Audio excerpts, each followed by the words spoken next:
Salut la compagnie! Bienvenue dans Cogito Ergo Sum, le podcast qui cherche à décrypter les ingrédients d'une expérience utilisateur mémorable. Moi c'est Margot, je contribue à créer des expériences utilisateurs fluides et intuitives sur des logiciels, portails web ou applis mobiles depuis 2014. À travers ce podcast, j'ai envie de m'inspirer des expériences des autres. Je suis convaincue qu'il y a plein de points communs dans la création d'expériences utilisateurs, quel que soit le domaine. La prof qui prépare son TP pour ses élèves, le restaurateur qui travaille son concept de restaurant, ou les parents enjoués qui préparent le goûter d'anniversaire de leur enfant. C'est ce qu'on va explorer dans ce podcast. Quelle est la secret sauce des porteurs de projets qui ont réussi à créer une expérience utilisateur mémorable? Dans la première partie de cet épisode, j'évoquais avec Océane Guillot et Grégoire Gauthier l'approche qu'ils développent à Mimera pour intégrer la usabilité au cœur de la stratégie d'entreprise. Si vous ne l'avez pas écouté, je vous invite à le faire avant d'embarquer avec nous dans cette deuxième partie. Vous en apprendrez plus sur l'évolution qu'ils ont eue au fil des années, les enseignements qu'ils tirent de leur expérience et l'impact que peut avoir une telle stratégie. Ouais, je vais peut-être juste rebondir sur, alors pas par rapport au contenu de ce qu'Océane venait de donner, mais on vient d'introduire un concept nouveau, on a parlé d'insight, donc c'est juste peut-être pour clarifier pour les gens qui les écoutent sur le podcast, en fait, insights est le nom qu'on s'est donné à l'intérieur de Nemera pour décrire la communauté d'innovation. J'ai parlé de 240 personnes qui sont des gens qui travaillent dans le secteur de l'innovation produit, auquel on appartient avec Océane. Et en fait, on a créé ce nom Insight, c'est pas une autre société, c'est pas une autre marque. D'accord. Voilà, Insight, c'est vraiment ce qu'on appelle la communauté d'innovation de Nemera. Ça, c'était l'explication de texte. on aurait pu l'introduire plus tôt, mais du coup, voilà, on a l'explication de ce terme-là. Ça marche. Bon, super intéressant en tout cas, ouais, ces différences culturelles. Enfin, on a ça aussi dans le logiciel. Moi, je crois que ça m'est jamais arrivé de travailler sur un logiciel qui soit diffusé de... Enfin, si, d'ailleurs. Mais pas... En tout cas, pas trop sur ces questions avec des grosses différences culturelles, mais je sais qu'il y a certains logiciels qui sont diffusés de partout et... Pardon. Et pour lesquels il faut s'adapter. Je sais que notamment en Asie, c'est pas les mêmes normes, c'est pas les mêmes réactions. Par exemple, je crois que les couleurs, le rouge pour nous c'est danger, mais en Asie c'est peut-être pas forcément la même chose. Et donc c'est des choses auxquelles il faut penser quand on fait nos maquettes, quand on réfléchit à comment afficher un message d'erreur, comment afficher certaines choses. Donc, ouais, et alors peut-être pour illustrer dans ce qu'on disait là sur le côté culturel, il y a un autre élément qui me revient, c'est que d'un pays à l'autre, on peut avoir la même molécule, le même médicament qui n'aura pas les mêmes canaux de commercialisation. C'est-à-dire qu'un médicament peut être en Europe soumis à prescription médicale, c'est-à-dire que pour avoir ce médicament-là, c'est une ordonnance médicale qui permet d'avoir ça, tandis que dans une autre région du monde, c'est un médicament qui sera accessible, ce qu'on appelle OTC, donc sans ordonnance. D'accord. Et donc ça va se traduire par une dimension, toute proportion gardée, un peu marketing. C'est-à-dire que le produit qui est sur ordonnance, il n'y a pas vraiment d'effort, c'est un étui, carton, etc. Là où un produit qui est OTC va être disponible en rayon. Et donc il y aura un travail un petit peu différent en termes de packaging tertiaire. Donc ça va être un blister coloré, ça va être donc tout, la notice, la manière de rédiger la notice, de la mettre en forme, tout ce qui va habiller en fait, le dispositif sera un peu différent en termes techniques et en termes d'usage. C'est-à-dire que le même produit, la même molécule, dans un pays, elle sera dans un étui carton, j'ouvre mon système, je lis ma notice qu'on connaît tous, la pliée en 18. Et puis dans d'autres pays, ça sera un blister à ouvrir avec un truc joli en couleur. Et donc l'usage, le scénario d'utilisateur ne sera pas le même alors qu'on parle exactement de la même molécule. Voilà. Enfin, il y a des tas de... L'expérience utilisateur ne sera pas la même dans les deux pays. Et donc on ne va pas faire les mêmes vérifications, puisque le format final ne sera pas le même. Et puis dernière illustration, c'est aussi la quantité de produits. Ramener à combien va coûter le dispositif, etc. Certains pays où l'utilisateur doit assumer à 100% ou quasi le prix de son système, on aura tendance à vendre des fractions de doses pour qu'il soit plus juste, pour ne pas jeter. Et là, dans d'autres pays plus opulents, dont la France fait partie, on sera moins regardant, on fera un système qui contient, 60 doses, et peu importe si la prescription c'était 30, et voilà, on donnera le plancher supérieur, et tant pis pour ce qui est entre guillemets perdu, ce qui va être surconsommé ou pas consommé. Donc ça peut donner lieu à des variantes de dispositifs liées à cette dimension culturelle, remboursement, pratique. Enfin, c'est très voilà. complexe en fait. Donc c'est vraiment nécessaire de le faire dans chaque pays. Ouais. Et donc le recrutement de chaque pays, Et oui. etc.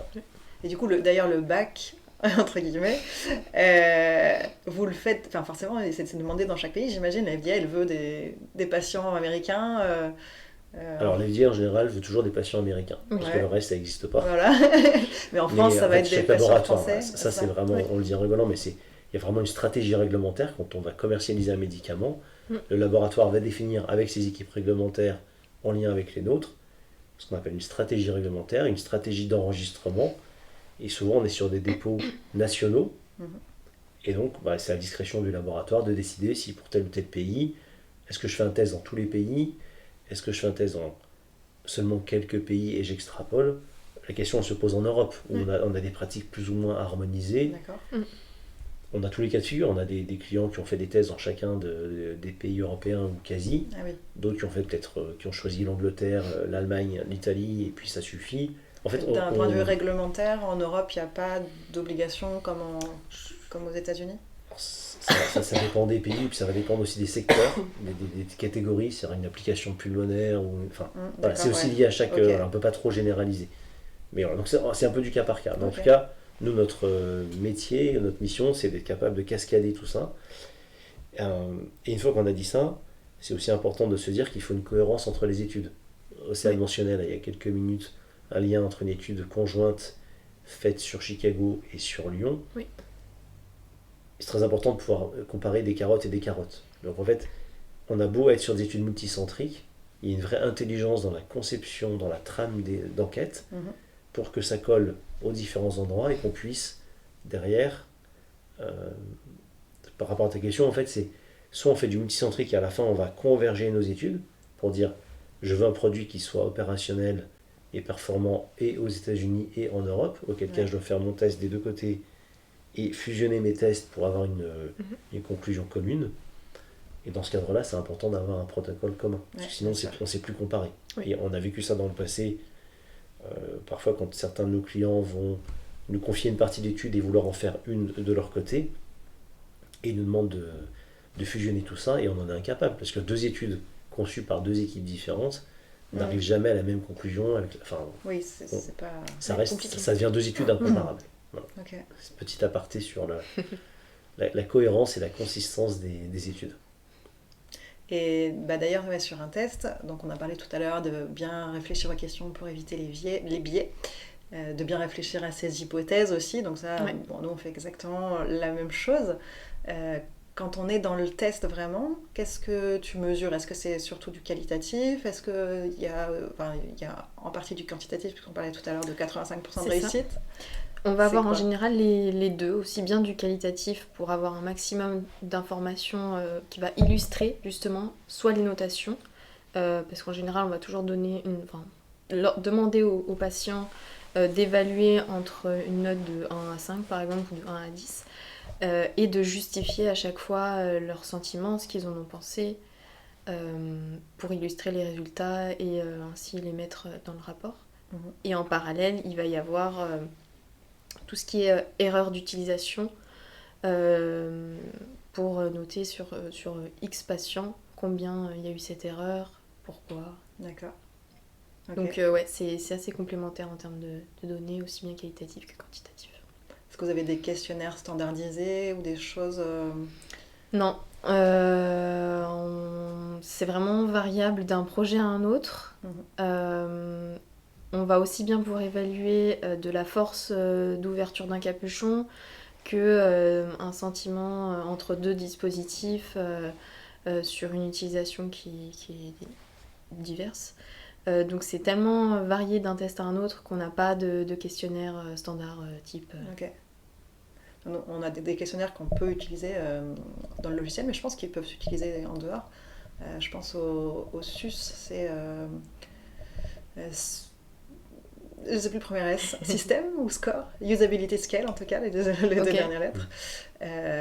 Ou UEQ, c'est le user experiment questionnaire, ça doit être ça. J'utilise les acronymes, manifestement. Et en fait, c'est des questionnaires qui mesurent la qualité de l'expérience utilisateur ou l'utilisabilité. Donc je pense qu'en fait, ça pourrait très bien s'étendre à votre domaine. Et ce que j'aime bien les utiliser, c'est que... Enfin, je les utilise surtout dans le cadre d'une refonte, en fait, parce que je vais l'utiliser avant la refonte et après la refonte pour comparer. Pour mesurer la progression. Voilà, c'est ça. Après, c'est intéressant aussi pour se comparer à de la concurrence, parce que c'est le principe d'avoir quelque chose de standard, on peut... Mais peut-être, pour une étude multicentrique, de voir si c'est mieux perçu dans un pays ou dans un autre, ça pourrait être intéressant d'avoir une chose. Après, on a effectivement la dimension qualitative, alors ça peut être sur des critères, des questionnaires, des évaluations, on a beaucoup d'observations, donc on en reparlera peut-être un peu plus tard, mais on a beaucoup recours à la vidéo pour analyser un peu les pratiques, etc. C'est vrai sur le dispositif, c'est aussi vrai avec de l'écran, ou des systèmes avec une partie connectée, une partie mécanique, donc on va mettre plusieurs caméras, et on va pouvoir récupérer les émotions, les réactions du patient, les temps de traitement, les phénomènes d'hésitation, de je sais pas. Donc ça, on le fait avec des caméras, on a des salles équipées avec des vides sentins, donc on a des salles d'observation qui nous permettent d'être vraiment à l'affût vraiment du côté comportemental de l'utilisateur. Et puis aussi, en appui de ces dimensions qualitatives, parce qu'on n'oublie pas notre bagage un peu ingénierie, on est capable de développer des petits systèmes vraiment ad hoc qui permettent de mesurer une distance, de mesurer un effort. Donc on a vraiment une approche combinée du ressenti, du qualitatif, et aussi d'être capable de faire quelques mesures. Par exemple, si je prends un exemple tout bête, un stylo insuline où on va tourner une molette pour faire une dose, on peut interroger le patient sur son ressenti, est-ce que c'était dur, pas dur, mou, est-ce que le clic, etc. Mais on est aussi capable entre guillemets, de créer des mouchards. On va mettre, est-ce que c'est un capteur auditif, est-ce que c'est un capteur d'effort, une mesure de couple. En fait, on va pouvoir combiner, et ça c'est un peu notre expertise d'ingénierie de produit aussi, qui permet de combiner un ressenti patient avec une mesure, je dirais, scientifique ou ingénierie du système, et après on va confronter les deux. Voilà. Donc ça permet de sortir certains biais, et voilà, une personne va trouver que c'est dur, il y a une partie très, très subjective dans le ressenti, donc on ne fait pas tout à la mesure, et on ne met pas non plus tous nos œufs dans le panier ressenti. Donc on a cette faculté, je pense, à combiner les deux, à croiser nos sources, et ça c'est vraiment intéressant. Et il y a aussi des capteurs physiologiques ou pas du tout ? Je pense aux muscles du coup, dans cet exemple-là ou... On a du mal à les intégrer. En revanche, on va intégrer on parle un petit peu peut-être de la partie recrutement et profilage des patients. On va essayer des cartographies. Donc on revient sur cet exemple. C'est sûr qu'une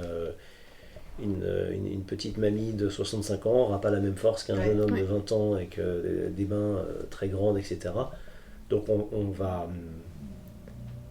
Je ne sais pas quel terme employer. On va reprendre quelques données anthropométriques du patient pour savoir comment on teste. Alors ça peut être tout bête, ça peut être on a des gabarits où on va demander aux gens de mettre leurs mains, puis on va mesurer des longueurs de doigts, et donc dans l'analyse qu'Océane va faire derrière, on aura l'information de main droite, main gauche, etc.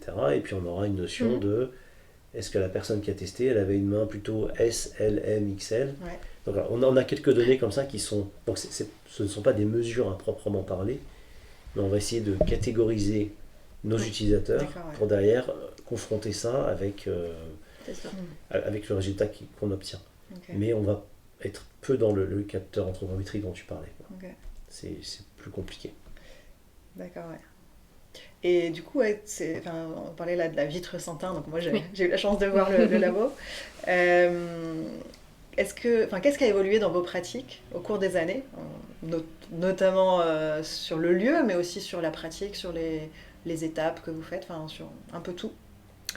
Alors en termes de lieu, de matériel, donc on a investi dans du matériel de simulation, donc tout ce qui est mannequin, pour tester aussi bien sur des adultes que sur des mannequins bébés, en fonction des projets et des besoins.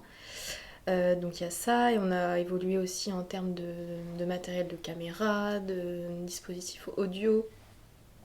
On a agrandi notre salle d'observation à l'arrière de la salle de tests utilisateurs pour que les équipes projet puissent venir observer, se rendre compte en réalité comment se passe un test utilisateur, les retours qui sont faits par les patients. Voilà. Tu vois d'autres choses, Grégoire? Non, c'est rigolo, c'est un peu notre anecdote, c'est que la première salle, donc on a emménagé sur Lyon il y a un peu plus d'1 an maintenant, donc on a eu l'opportunité de refaire notre salle, notre studio patient, et historiquement le premier studio était effectivement, c'était Un couloir. on appelait ça un couloir d'observation, c'était réellement un couloir. Et on a complètement retourné, et ça c'est aussi l'enseignement de ce qui se passe chez nos confrères à Chicago, où on a 2 salles identiques avec des vides sans teint, et il y a une large place qui est faite à cette salle d'observation qui finalement est plus grande que la salle dans laquelle on reçoit le patient. Ah oui. Et donc on a tiré les fruits de ça, et donc là, notre nouvelle salle qui est toute neuve d'il y a 1 an sur Lyon, on a complètement retourné le paradigme, et on a une salle où on accueille le patient qui est plus petite et une très large salle d'observation. Et effectivement, c'était un... Vous étiez à l'étroit dans le couloir On n'était pas ça à donnait l'étroit. moins En fait, envie aux gens de venir. je pense qu'on s'était fourvoyé. On a conçu notre salle comme ça, en disant on a juste besoin d'observer. Ouais. Et on se retrouvait de fait avec des gens qui étaient en salle, avec le patient. Ouais. Donc notre pratique, elle peut évoluer, mais de manière générale, on a un patient, ou un praticien, une personne qu'on appelle le modérateur qui va vraiment être engagé avec le patient, qui va prendre un minimum de notes, qui va être complètement disponible pour guider la personne qui est interviewée. C'est pas forcément toi? En général, si. En général, c'est toi, ok. Et l'idée, c'est qu'elle soit secondée par quelqu'un qui va faire le rôle de script, de prise de notes, d'observation. Et l'idée, c'est que ce soit le plus de personnes possible. Et donc ces gens-là doivent être dans la salle sans teint. Okay. Et historiquement, ils avaient plutôt envie ou plaisir à être à côté de Céane, à voir le patient. Et en fait, on a eu pas beaucoup de mal, mais il a fallu un peu de temps pour convaincre les équipes de dire mettez-vous 2 secondes à la place de la petite mamie qui a 3 ingénieurs autour d'elle, c'est sympathique, mais c'est une perturbation. Et vous êtes avec votre ordinateur, vous prenez des notes, et en fait, changer la salle, donc changer la manière de disposer la salle, a forcé les gens à aller dans ce couloir, ce qui était un couloir qui est devenu une salle. Voilà, j'arrive même pas à utiliser le bon terme aujourd'hui, et je parle sous ton contrôle, mais j'ai l'impression que ça marche mieux, et qu'aujourd'hui les gens vont plus volontiers, parce que c'est plus confortable d'être dans cette salle d'observation, et ça laisse d'autant plus d'aisance à la personne interviewée qui se retrouve très vite. Alors les gens, je vais répondre à une question qu'on n'a pas encore posée, mais bien sûr que les gens sont au courant qu'il y a une visite sans teint, ça fait partie du protocole, ils sont informés. Pour autant, ils oublient en quelques minutes, en fait, on est dans notre univers, on est connecté, la personne interviewée est connectée avec le modérateur, Océane dans notre cas, et on oublie très vite ce qui se passe autour.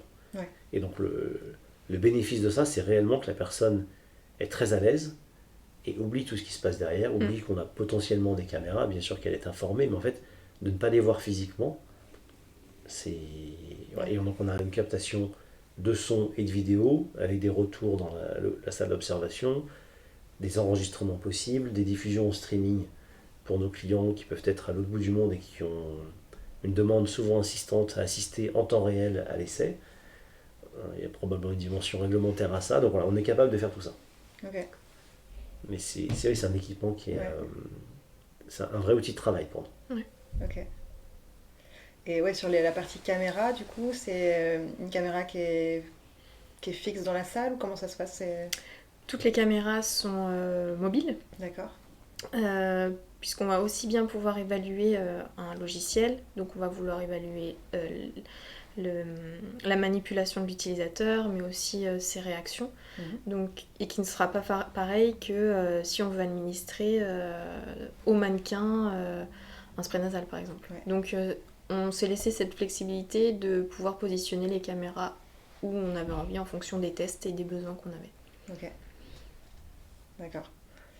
On a une captation de son unique dans la salle avec un micro de très bonne qualité qui permet vraiment d'avoir toute la pièce, tous les commentaires, parce qu'on va souvent demander à l'utilisateur d'exprimer à voix haute son ressenti. C'est aussi une manière de tester.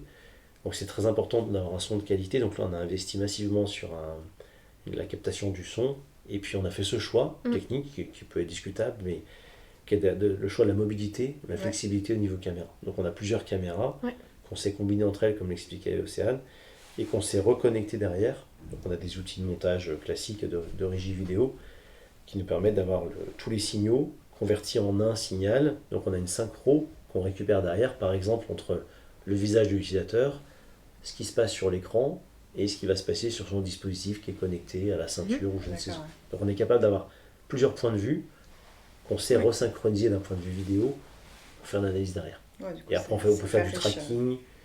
On a des approches scientifiques à faire du tracking sur les vidéos, si on veut faire des mesures de vitesse d'activation, de temps d'activation, que sais-je.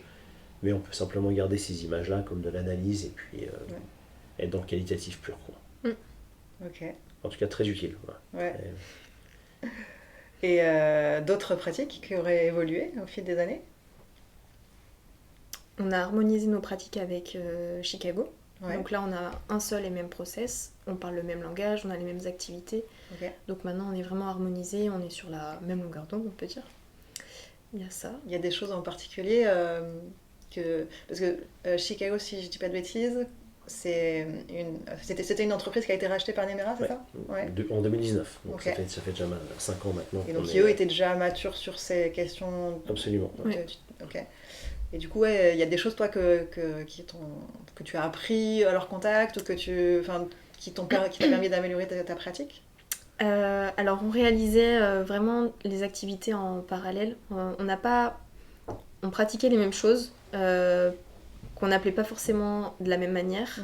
Mais au final, on s'est rendu compte qu'on réalisait la même chose. Donc, c'est juste de l'harmonisation, du choix de termes employés qu'on a mis carte sur table pour parler le même langage au final. Mais il n'y a pas d'éléments importants qu'on a découverts aussi bien d'un côté que de l'autre. Okay. Vu que c'est assez réglementé, au final, il n'y a pas de découverte particulière. Ok. Ouais. On partage beaucoup sur nos pratiques, en fait. On échange régulièrement sur nos pratiques, sur nos sujets. Enfin, ça, c'est très harmonieux et effectivement, il y a une convergence de pratiques. Puis une harmonisation, mais il n'y a pas eu de... Je suis d'accord avec toi, il n'y a pas eu de changements radicaux, la prise de conscience, on l'a évoqué, c'était de transformer ce couloir en salle d'observation, par exemple. Ça, c'est vraiment un enrichissement de nos collègues de Chicago. Et je rajouterais peut-être toute la partie streaming, toute cette partie caméra, en fait. On en a fait ce choix technique, qui était aussi un peu un copier-coller de ce qu'eux ont expérimenté, où historiquement, ils avaient des caméras un peu joystick, type caméra de sécurité, avec des orientations multi-orientables, zoom, etc. Et en fait, ils se sont rendus compte que c'était pas évident parce qu'il fallait un opérateur pour contrôler ces orientations de caméra. Donc en back-office, dans la salle d'observation, quelqu'un en manette sur un joystick qui était finalement qu'un pilote de caméra, mais qui ne consacrait pas son attention à ce qui se passait, mais plus à la technique de zoomer, etc. Et puis ces caméras, aussi sophistiquées soient-elles, ça fait des petits bruits de rotation. C'est tout bête, mais en fait, le patient est finalement plus embêté par une caméra dont il entend un mouvement, donc ça va perturber son attention. Donc on a tiré ces enseignements-là et on s'est calqué sur le même type de moyens techniques, de streaming, et c'est qu'aujourd'hui on est capable de streamer de la même façon sur nos salles d'observation à Chicago, sur nos salles à Lyon, potentiellement un jour sur d'autres salles. On a la chance d'avoir des sites de fabrication un peu dans le monde. Enfin, c'est un projet qui reste dans nos tiroirs, mais si on est capable de décliner les observations dans d'autres pays en restant complètement intégré. On a la technique, on peut vraiment s'exporter et s'aimer ces pratiques, en fait. Okay. Très bien.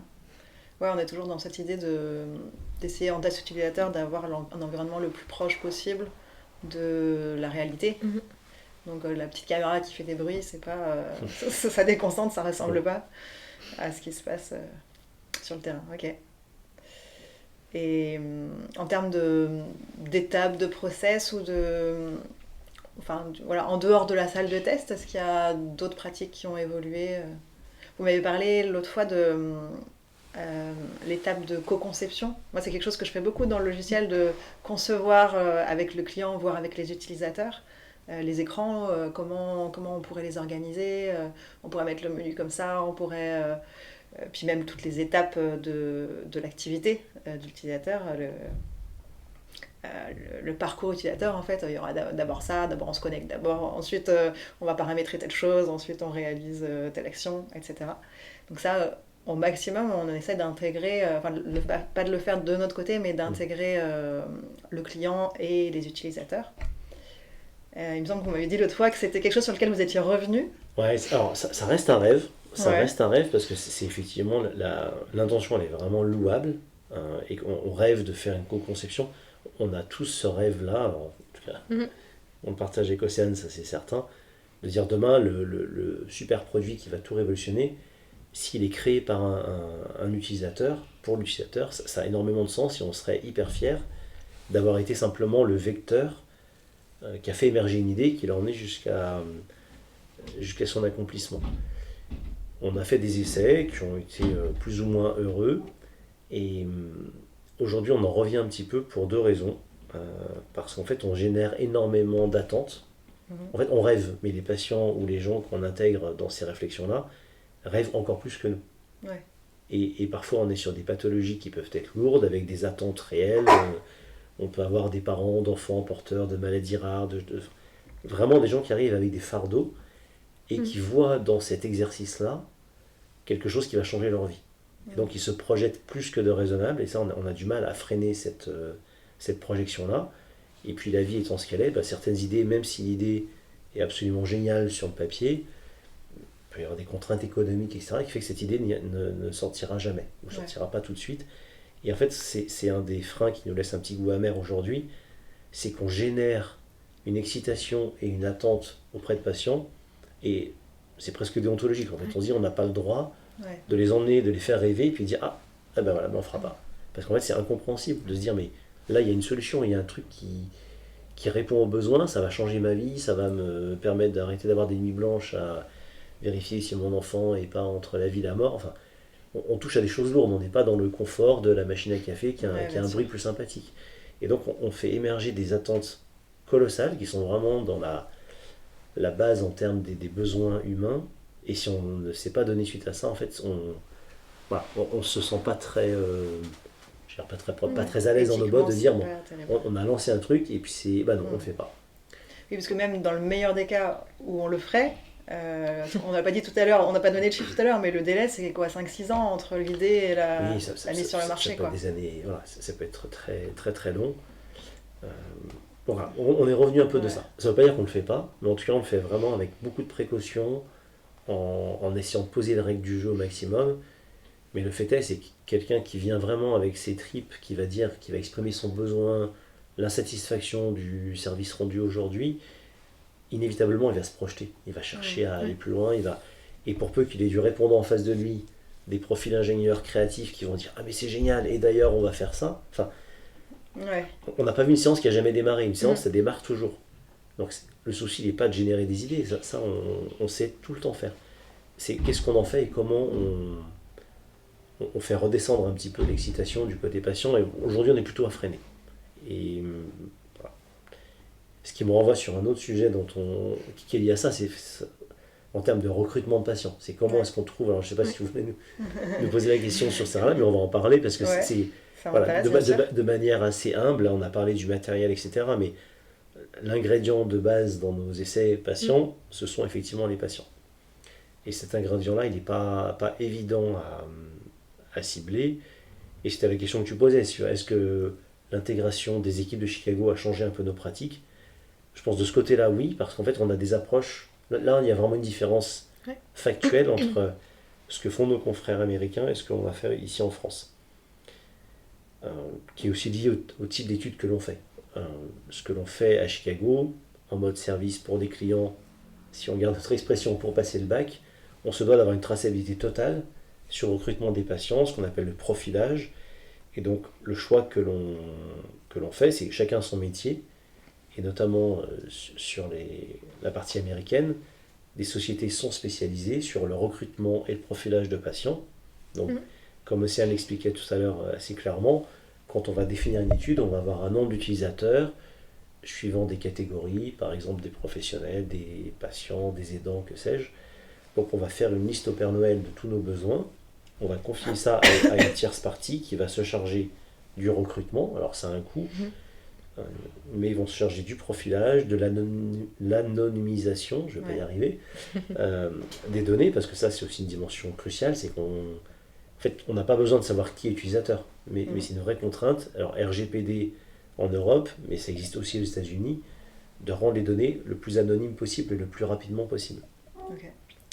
Donc pour garder l'histoire courte, aux États-Unis, on passe par des sociétés écrans, dont c'est le métier, qui vont nous fournir des patients à tel endroit. Donc ça peut être, suivant la pathologie, on peut trouver au même endroit, ou on peut être amené à se déplacer parce qu'on n'a pas assez de candidats.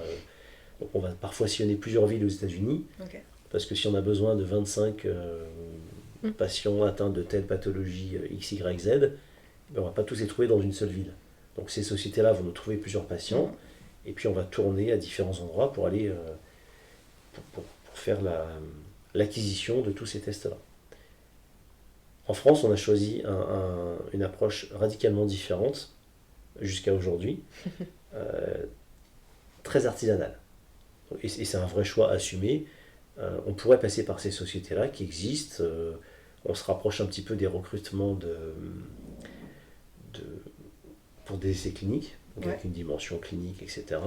On peut aussi passer par des sociétés qui font des recrutements type marketing, donc vraiment le test consommateur, avec une branche pharma. Donc, encore une fois, RGPD, etc., tout ça peut s'appliquer. Le choix qu'on a fait chez Nemera, c'est de faire de l'artisanal, je l'évoquais comme ça.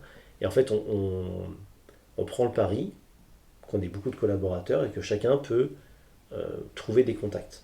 Donc on a voulu utiliser le côté pyramidal, et ça revient aussi à notre fameux We Put Patient First, de ok, je travaille à la comptabilité, je travaille aux ressources humaines, ben, ma manière de contribuer, j'ai forcément dans ma famille ou dans mon cercle d'amis une tante qui est diabétique, un petit neveu qui est asthmatique, etc. Voilà, le cousin du beau-frère de. Donc c'est très artisanal, c'est pas toujours évident, donc c'est un vrai tendon d'Achille pour nous, mais on y trouve quelque chose de beau dans l'idée où on implique tout le monde. Et on a des gens qui sont fiers de dire, à ma hauteur, j'ai contribué parce que j'ai mis en relation quelqu'un que je connais qui est porteur de telle ou telle condition, que j'ai mis en relation et j'ai fait venir chez Nemera. Donc il y a une fierté de partager ce pour quoi on travaille. Voilà. Donc c'est fragile, mais on y tient.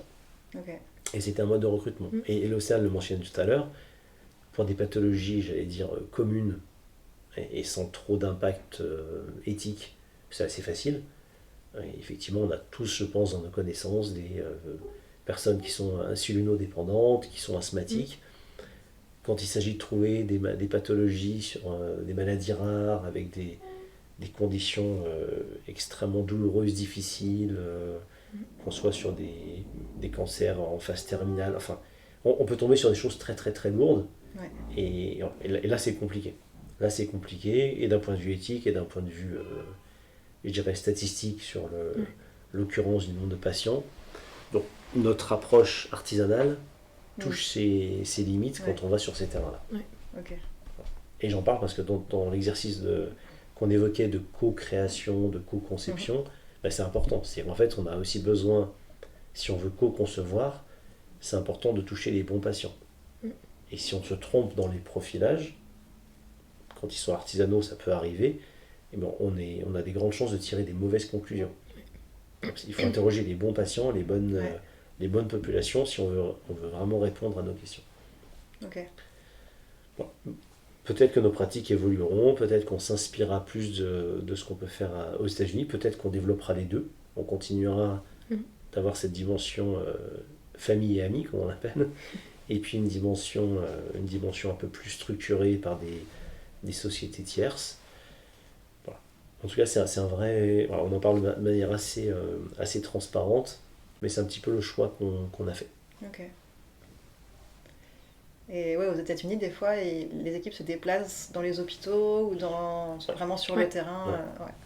Alors, dans les hôpitaux, quand on va faire vraiment des études in situ, des études comportementales, des analyses d'usage, et lorsqu'il s'agit de faire des études un peu plus aval, en mode human factor, et on multiplie les études, finalement, on peut les faire chez nous, avec nos vides santins, dans nos studios patients, mais on peut aussi les faire dans des hôtels. C'est-à-dire qu'on a une pratique qu'on a souvent, c'est on va sillonner les États-Unis et puis on va avoir 4 patients à Dallas, 5 à Minneapolis, etc. Et donc on va louer une salle. Alors on peut éventuellement louer une salle avec Vicentin, tous les équipements, ce sont des services que l'on trouve, ou on va louer une salle de réunion au sein d'un hôtel, ou peu importe, et on va faire notre journée ou nos 2 jours d'essai. D'accord, ouais. Voilà. C'est dans ce domaine-là. C'est Ok. pas forcément sur un site d'usage, ça peut être juste une salle neutre qui nous permet d'aller au plus proche des patients. D'accord. Super. Moi, j'ai visité les locaux, comme j'ai dit tout à l'heure. Je trouvais ça, puis même par rapport à tout ce que vous racontez là, je trouvais ça impressionnant, en fait, cette maturité sur ces questions-là que je vois pas chez mes clients habituels. Alors forcément, il y a un biais de sélection parce que mes clients, ils font appel à moi parce que justement, ils n'ont pas internalisé ce métier. Et c'est qu'ils sont un peu moins matures sur cette question-là. Mais c'est vrai que les industriels avec lesquels je travaille, souvent, n'ont pas... ils voient la valeur de favoriser une bonne expérience utilisateur, mais ils n'ont pas mis ça dans leur process de manière systématique, comme c'est le cas chez vous. Et du coup, déjà, bravo. Merci. Et ensuite, ma question c'est qu'est-ce qui reste encore difficile aujourd'hui ? Est-ce qu'il y a des choses qui restent encore difficiles ? Ou est-ce que c'est bon, vous avez plié le game de l'expérience utilisateur, c'est facile ? Heureusement qu'il y a des choses difficiles. Oui. Non, il y a des choses difficiles. Le recrutement, du coup, le recrutement de patients, donc, comme tu disais, Grégoire, ça c'est assez important. Donc surtout dans les cas de maladies un peu C'est plus ça. rares. Qu'est-ce qu'on a d'autre ? Et le fait, on a évoqué notre fameuse évangélisation des équipes projet. Ouais. En parallèle. Alors on est dans une structure qui croît beaucoup, avec beaucoup de nouveaux arrivants, etc. Donc c'est vraiment une préoccupation de chaque mois, je dirais, de favoriser cette culture, ce fameux We Put Patient First. En tout cas, on ne veut pas en faire un autocollant. Ça va plus loin qu'un autocollant, qu'un simplement un tagline. Et donc ça, c'est vraiment un effort au quotidien. Alors, on est passionné, je pense que rien n'a entamé notre passion, parce qu'on est convaincu de ça. Donc c'est plus facile de vendre quelque chose dont on est absolument convaincu. Je pense que ça nous pétrit, ça nous façonne dans notre quotidien. Et quand je dis nous, c'est pas seulement Océane et Grégoire, il y a vraiment beaucoup de gens, collaborateurs Nemera, qui se reconnaîtront dans mes propos. Et l'idée, c'est de continuer ça, c'est de faire vivre tout ça. Mais par rapport à ta question, non, on ne peut pas dire je coche la case. On sent que ça reste quelque chose de fragile, parce que ça sera toujours je ne vais pas dire un accessoire, mais ça ne sera jamais le centre de notre métier. On met le patient au cœur, mais notre métier principal, c'est de concevoir un produit, c'est de le développer, c'est de le mettre au point. Donc c'est ce support qu'on apporte, qu'on pense être crucial et stratégique. Il faut malgré tout le promouvoir, le faire exister un peu tous les jours. Avec des équipes projet, comme l'expliquait Océane, il faut spontanément venir frapper à la porte, on va leur suggérer de faire un test, etc. Mais ces dimensions un peu éducatives, je pense qu'ils grandissent avec nous, on apprend avec eux aussi, mais on reste dans cette phase d'apprentissage. On n'est pas dans un rythme de croisière, ce qui est plutôt sain d'ailleurs, et on se remet beaucoup en question sur nos pratiques, est-ce qu'on fait les choses bien, est-ce qu'on pourrait faire différemment, et puis on a toujours 36 000 idées de faire différemment, de faire plus, d'aller in situ. On l'a évoqué un peu avant, mais cette notion de co-création, de co-conception, c'est pour une mauvaise raison qu'on a freiné. On a freiné parce qu'on a on génère l'attente qu'on ne sait pas gérer. Alors on peut peut-être retravailler un peu cette question-là et se dire la solution, c'est pas forcément d'arrêter d'en faire, et c'est peut-être de faire différemment, être un peu plus pédagogue avec les patients. Alors quand on dit les patients, les frustrations qu'on génère, c'est pas au titre individuel, ça peut être par exemple, on va travailler avec telle ou telle association qui a un focus extrêmement fort sur une pathologie, parce que c'est l'association des diabétiques de France ou peu importe. Et donc c'est travailler mieux avec ces structures associatives qui ont parfois une dimension un peu militante. Voilà. Enfin, on a plein d'idées, mais il faut vraiment qu'on avance de ce côté-là, parce que non, le jeu n'est pas plié. Le jeu n'est pas plié. On en a vraiment fait notre ADN, donc on en est fiers, on a envie de le porter, on n'a pas envie de changer nos chromosomes de ce côté-là. Donc on est vraiment motivé pour que ça s'installe dans la durée, mais c'est un travail de chaque jour. Ok. Et une dernière question avant de passer au mot de la fin, c'est sur la partie innovation. Est-ce que vous mettez en place des choses pour favoriser l'innovation et la créativité au sens large au sein de Nemera? On essaye, on essaye, ça fait partie des... non, là encore, enfin, pour moi, le mot innovation, il vient vraiment, et c'est vraiment dit du fond de mon cœur, il vient rimer avec humilité. C'est-à-dire qu'on entend des tas de choses sur l'innovation. Alors, par essence, on est très créatif, très curieux de tout. C'est une maladie assez commune dans le secteur de l'innovation. Donc on s'essaye à plein de choses. On suit un petit peu les tendances. On avait pu évoquer ensemble toutes ces méthodes issues notamment du monde du logiciel, de design thinking, de méthodes Sprint, Scrum, etc. J'en passe. Donc on s'est essayé à ces méthodes-là, qui ont du bon à prendre. Un copier-coller brut de décoffrage n'est pas suffisant parce que on a évoqué un petit peu en début de ce podcast la complexité à avoir des prototypes basse fidélité, haute fidélité. Donc ça typiquement c'est un handicap pour vraiment dérouler des méthodes agiles sur des durées très courtes. Le cycle de prototypage n'est pas comparable avec ce qui peut se pratiquer dans le monde du logiciel par exemple, puisque tu le connais bien. Donc on s'est essayé avec ces méthodes-là, on en tire quelques éléments qui sont adéquats, d'autres on les met de côté, et puis on recompose sans arrêt. On n'a pas misé sur une seule option. On a parlé tout à l'heure de co-création, ça se rapproche finalement de toutes ces techniques ou toutes ces tendances d'open innovation. On s'est beaucoup intéressé à l'open innovation. Ces derniers temps, on travaille beaucoup autour de l'intrapreneuriat, qui est aussi peut-être un phénomène de mode, mais pour nous aussi une manière de mixer ce qu'on va appeler l'innovation cadrée, qui correspond à des réponses à des attentes réglementaires, des attentes marché qui sont définies, et qui ne viennent pas forcément assouvir des pulsions créatives individuelles. Donc une manière de répondre à ça et de valoriser les talents créatifs de nos collaborateurs, c'est d'aller sur cette dimension d'intrapreneuriat.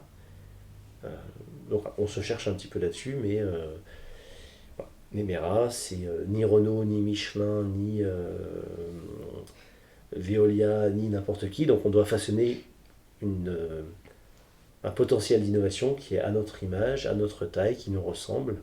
Voilà, donc je resterai très très humble sur ce que l'on fait. Alors, on a de leçons à donner à personne, mais par contre on se cherche et on a toujours à cœur de faire mieux, de faire différemment. En matière d'innovation, je pense qu'il y a une chose qui nous caractérise, on est vraiment tout sauf dans un chemin bordé avec des œillères, avec une prétention de savoir-faire. On a encore ce regard et cette naïveté du débutant, parce qu'en fait l'activité d'innovation qu'on appelle Insight pour Nemera n'est pas très très ancienne. Et donc on a une certaine fraîcheur, une certaine spontanéité et une certaine, j'espère encore longtemps, aptitude à se remettre en cause, qui pour moi est un vecteur d'innovation. Ouais. Voilà. C'est une réponse très générique. J'ai pas beaucoup d'exemples concrets à produire, mais en tout cas l'idée elle est double en termes d'innovation. Elle est vraiment de maintenir ou développer une culture d'innovation dans nos équipes. Et l'innovation ne passe pas que dans nos produits. L'approche dont on vient de discuter aujourd'hui, qui consiste à greffer une nouvelle compétence autour de la usability sur un métier très ingénierie, c'est de l'innovation. Il y a quelque chose d'innovant dans ce qu'on a fait là. Donc l'innovation, ça serait un raccourci ou très réducteur de la simplifier à l'innovation produit. Et j'ai le sentiment qu'on innove plus sur des process et sur des pratiques que sur des produits en termes d'innovation libre, innovation spontanée aujourd'hui. Ouais, c'est intéressant.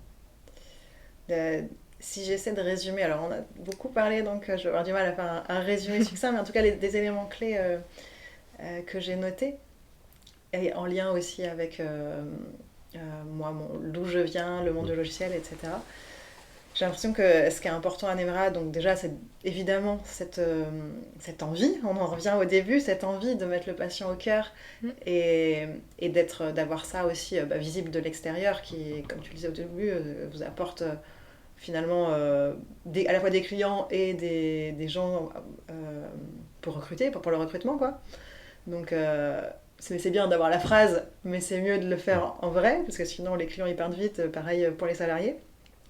Donc il y a vraiment cette démarche qui est au cœur de l'entreprise, qui est un peu poussée par une législation, mais sur laquelle vous allez plus loin, en favorisant, en internalisant ton rôle et puis en favorisant le fait de faire des tests très en amont le plus tôt possible.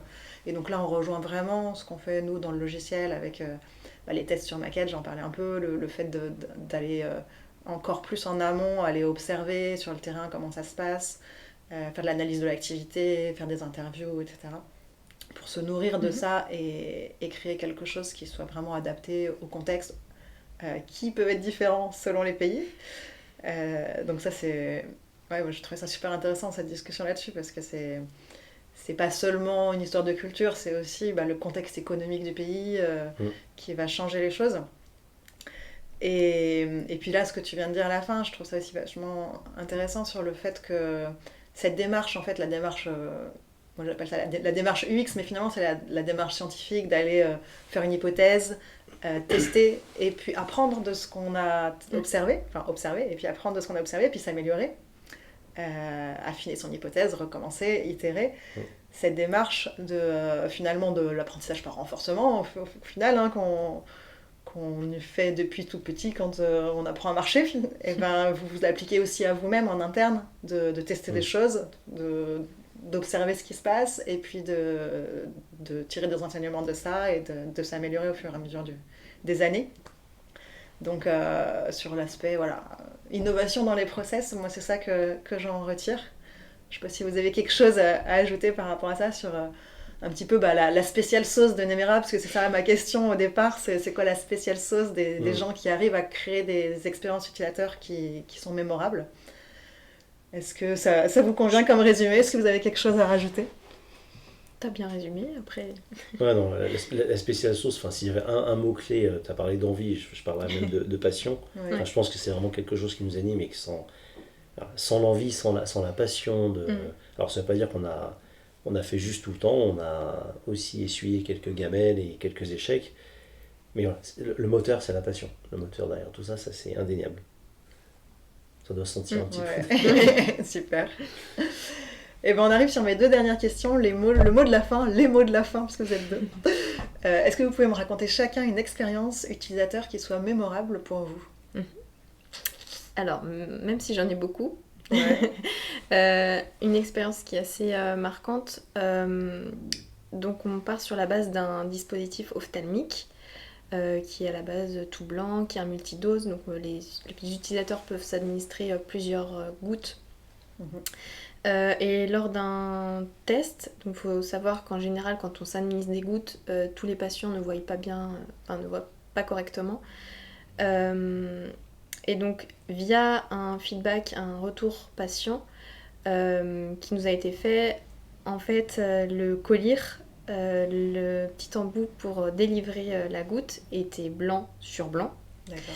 Et il ne voyait pas bien la goutte sortir, et il ne savait pas si la goutte s'administrait correctement dans son œil.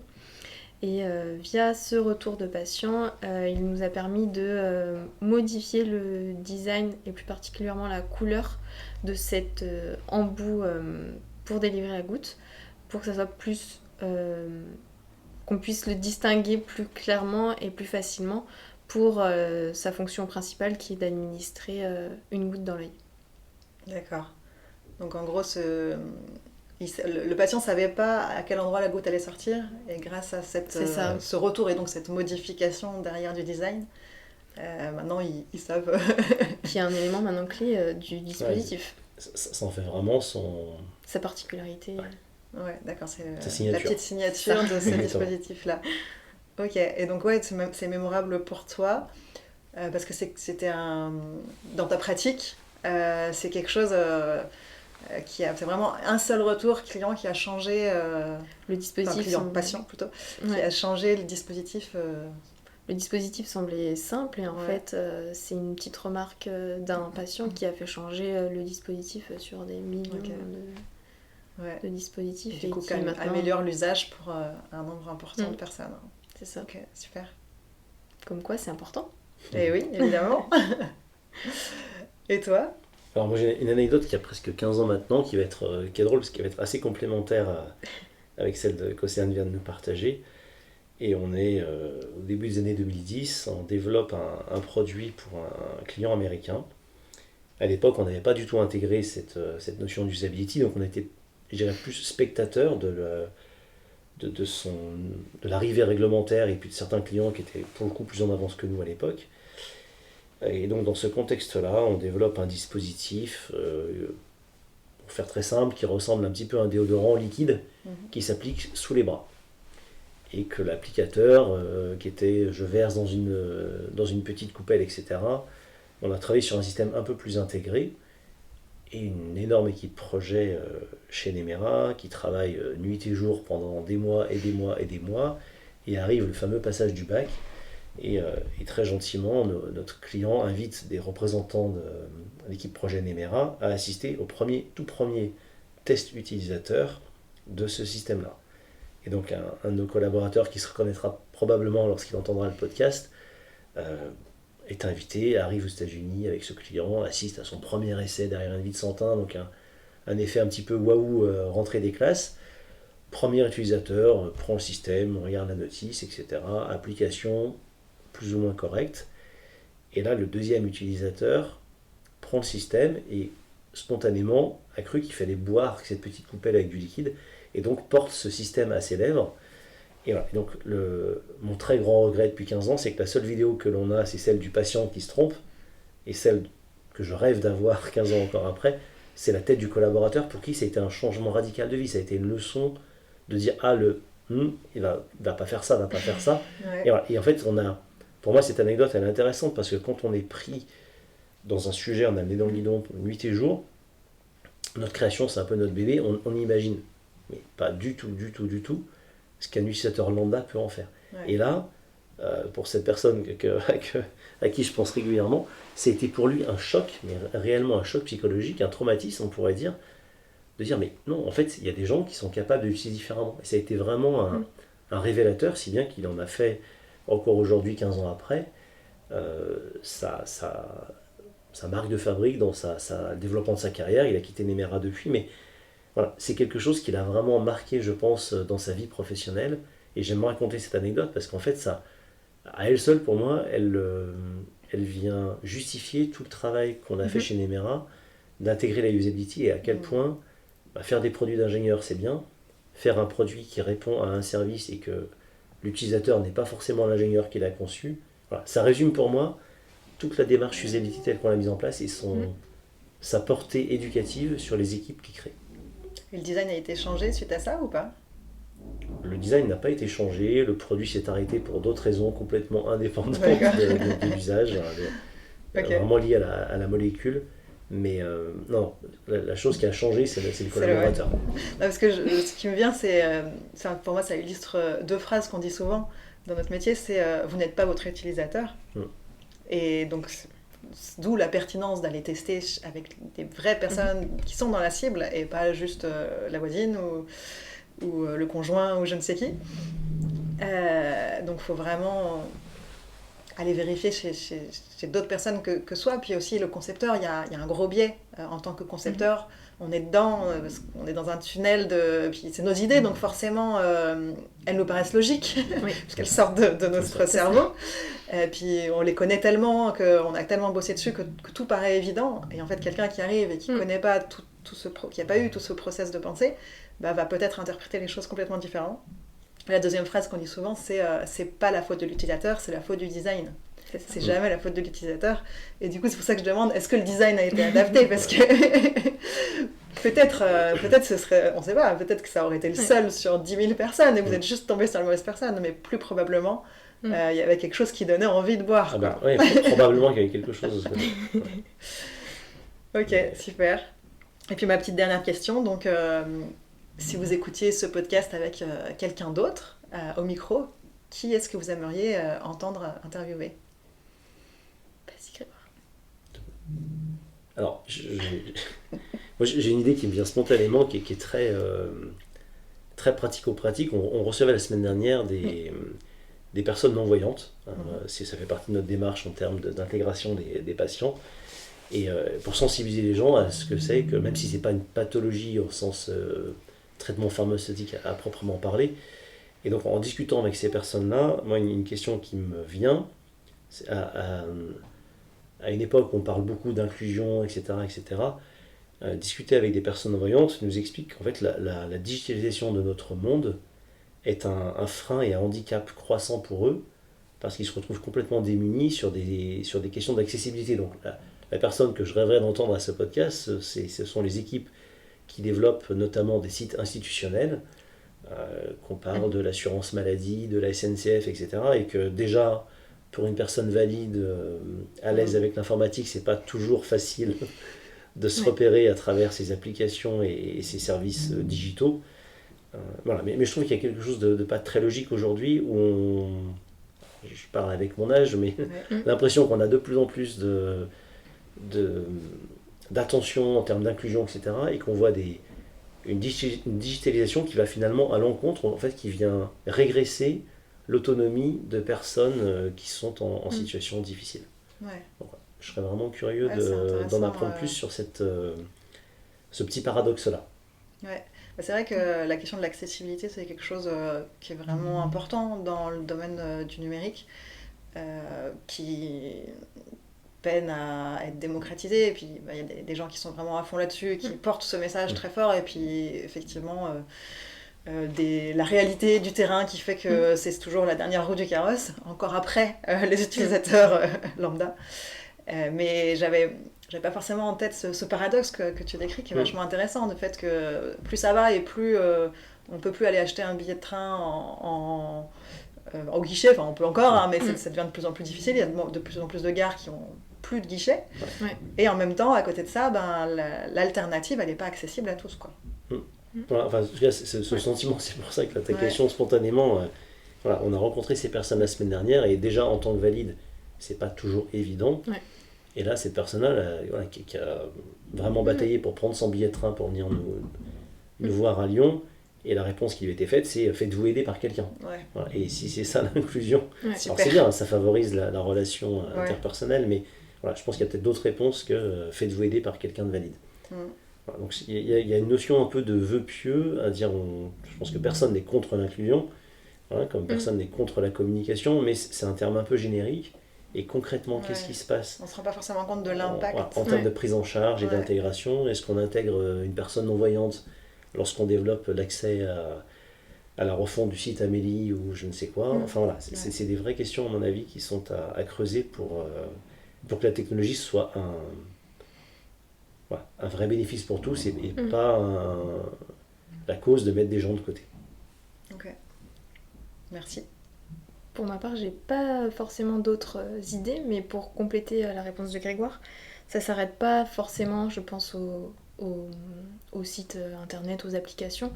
On a bien vu durant cette journée thématique que ça s'arrêtait pas là, ça pouvait également s'étendre aux machines à café qui sont maintenant totalement tactiles, qu'il n'y a aucun élément pour pouvoir sélectionner son café ou son chocolat chaud ou son thé. Il n'y a aucun élément distinctif pour pouvoir sélectionner sur l'écran telle ou telle chose, mais ça s'arrête, ça peut être également sur les bornes d'entrée des bâtiments qui sont aussi également maintenant tactiles. Enfin, il y a plein de choses à prendre en compte en fait, qu'on s'en rend pas compte que ça a un impact sur des personnes malvoyantes ou ayant des problèmes de cécité. Ouais. Ou même des problèmes de tremblement ou autres liés au tactile, effectivement. Ok, super intéressant. Merci beaucoup à tous les deux pour ces idées, et puis merci de manière générale pour votre présence dans ce podcast. C'était hyper riche, ça m'a vraiment passionnée. Merci de ton invitation et un plaisir pour nous de participer. Merci d'avoir écouté le podcast Cogito Ergo Sum. Vous pouvez le retrouver sur toutes les plateformes d'écoute. Pour ne pas louper les prochains épisodes, n'hésitez pas à me suivre sur X ou LinkedIn. Retrouvez-moi également avec du contenu exclusif sur TikTok. Si vous voulez réagir ou me suggérer des personnes à interviewer, vous pouvez le faire sur mon mail margot.cogito@gmail.com ou me contacter via les réseaux sociaux. Vous trouverez en description de l'épisode des liens pour en savoir plus sur mon invité et son activité. Rendez-vous le mois prochain pour un nouvel épisode.